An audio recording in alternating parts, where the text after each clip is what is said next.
Why are we so afraid to be ordinary? That question sits underneath much more perfectionism than we usually admit. On the surface, perfectionism can look like discipline, care, responsibility, or a strong desire to do things well. And sometimes it includes those things. But very often, perfectionism is carrying something deeper than excellence. It is carrying fear. Not only the fear of failure, but the fear of being ordinary. The fear of being average, unfinished, still learning, not impressive enough, not remarkable enough, too human, too limited, too much like everyone else.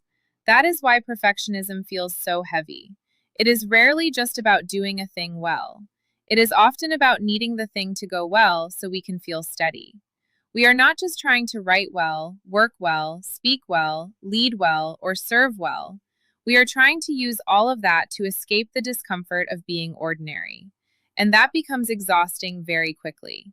Because most of life is ordinary. Most of life is not dramatic. It is not one shining, obvious moment after another. It is regular work, regular limits, regular effort, regular weakness, regular waiting, regular faithfulness. A meaningful life is usually made of small acts repeated over time.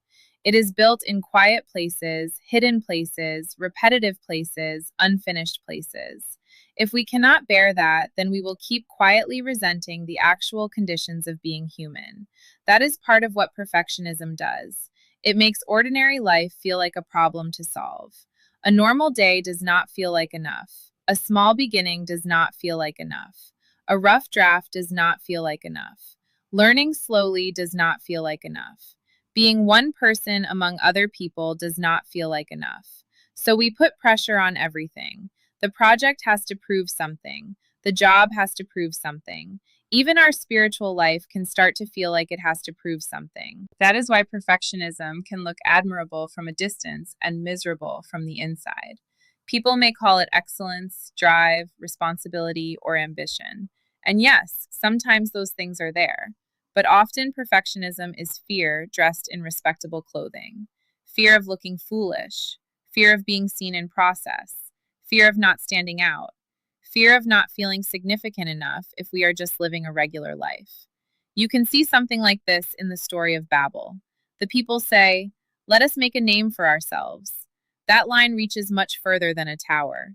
It reveals a human impulse to rise high enough that we no longer have to feel small. To build something visible enough, impressive enough, lasting enough, that we can escape the vulnerability of being creatures. In that sense, a lot of perfectionism is a private version of Babel. Let me build something good enough, polished enough, undeniable enough, that I will finally feel secure. But Babel does not lead to peace. It leads to confusion, because the self was never meant to carry the burden of manufacturing ultimate significance. Then there is Saul. Saul looks impressive from the outside. He has the appearance people expect from a king. But inwardly, he is deeply unstable. He is controlled by what people think of him. He wants to look right, sound right, stay right in their eyes. He eventually admits that he feared the people and obeyed their voice. That is such an important line because it shows how much insecurity can hide beneath outward strength. And perfectionism often works like that too. It is not just about standards. It is about fear of exposure, fear of being seen as lacking, fear of not measuring up in front of others. So we overprepare, overthink, edit endlessly, and keep trying to make sure no one sees the rough edges of our humanity. Moses is another powerful example because he is almost the opposite of the polished, confident figure many people imagine. When God calls him, Moses does not respond like a naturally impressive leader. He hesitates. He says he is not eloquent. He describes himself as slow of speech and tongue. In other words, the man God uses to confront Pharaoh is not introduced to us as a naturally commanding speaker.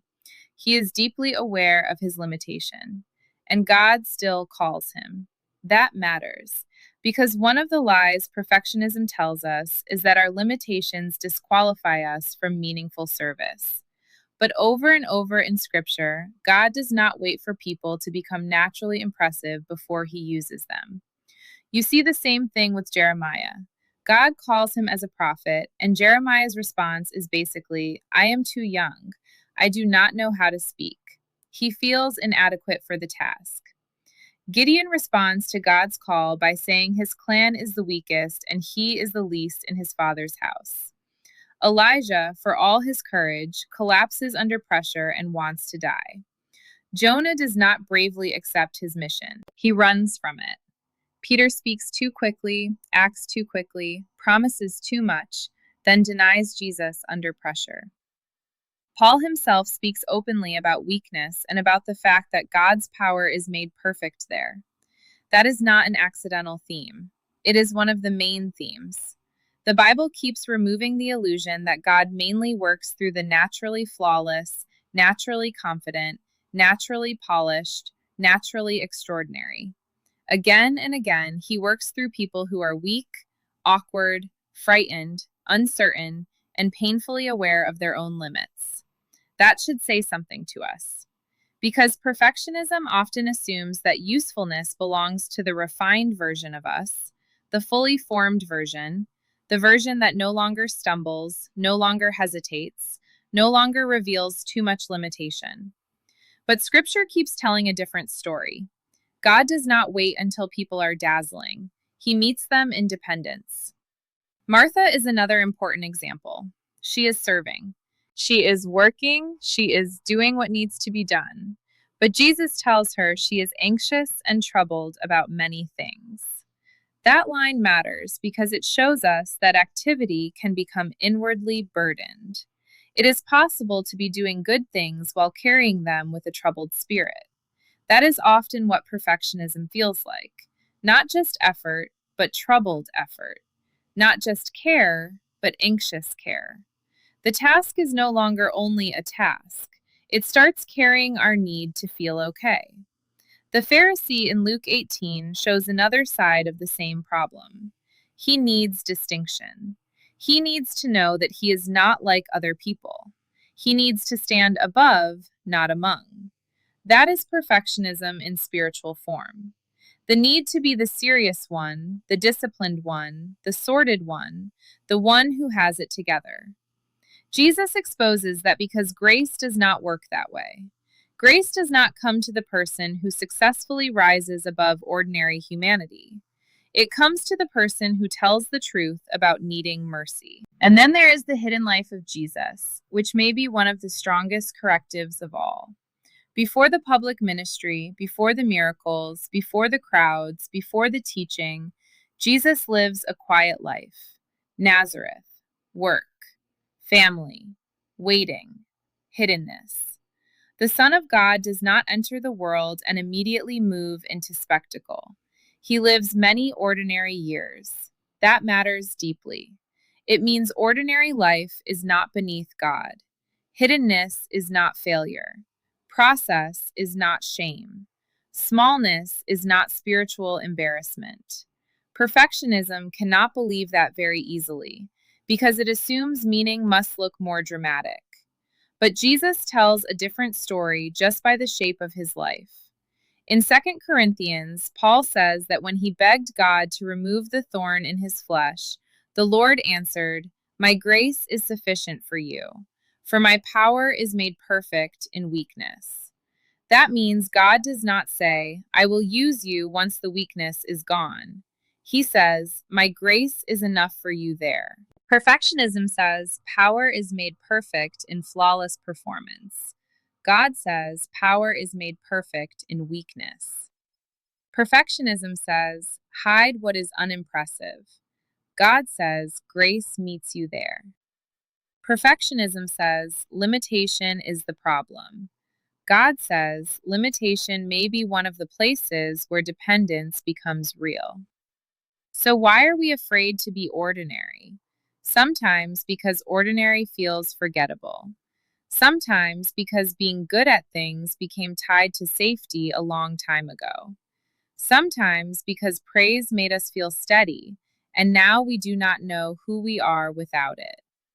Sometimes because achievement became a way of securing love, admiration, or a sense of place. And if that gets deep enough into a person, then ordinary does not just sound boring, it feels threatening. That is why perfectionism can make simple things so hard. Starting is hard because the first version will not match the ideal. Rest is hard because it feels unearned. Learning is hard because being a beginner feels embarrassing. Correction is hard because it feels like exposure. And being one regular person among many starts to feel strangely painful. So, what does healing start to look like? First, we tell the truth about what perfectionism is trying to protect. What feels so threatening about being average, unfinished, still learning, still growing? That question matters. Second, we separate excellence from perfectionism.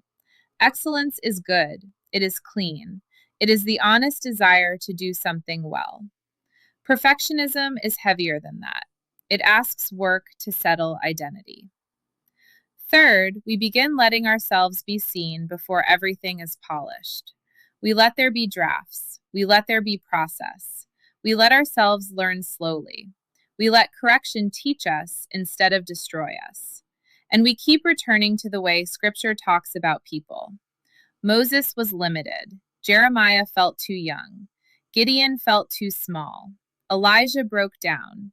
Jonah ran. Peter failed publicly. Paul spoke openly about weakness, yet none of them were outside the reach of God's call.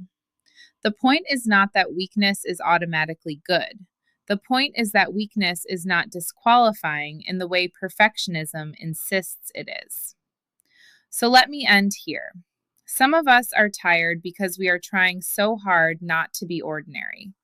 We are trying to be more polished, more exceptional, more beyond error, more beyond weakness than anybody can actually be.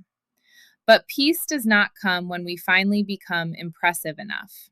It comes when we stop asking performance to save us.